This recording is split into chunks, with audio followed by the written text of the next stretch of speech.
हो, मग तुम्ही म्हटलंय की आता आंदोलनानंतर प्रेशराईज केलं जात आहे, तशी तुम्हाला माहिती मिळत आहे. काय नेमकं घडतंय, कुणाकडनं प्रेशर? नाही, आंदोलनाच्या अगोदरपासूनच थोडं म्हणजे आपण माझे आता संचालक होते ते पण सांगायचे बँकेतले की तुम्ही बोलू नका, काही अडचणी निर्माण आहे.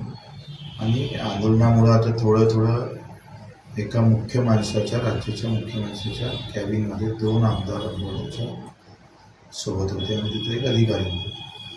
त्या अधिकाऱ्यांना आम्हाला सगळं सांगितलं बाबा हे लीक होणार घरी सप्टेंबरपर्यंत अंदर जाण्याची व्यवस्था करा. कुठल्याही परिस्थितीत काही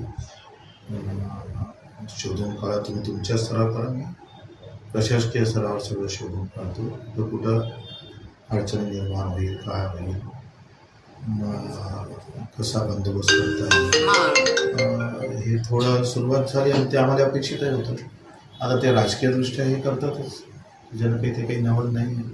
और आम्हाला ते अपेक्षितही आहे आणि आमच्या मायनं पहिले सांगितलं.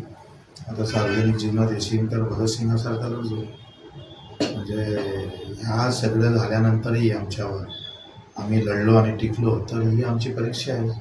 आमचे सत्व तपासण्याचे दिवस येणार आहे आणि त्याच्यातून उजळून बाहेर निघू.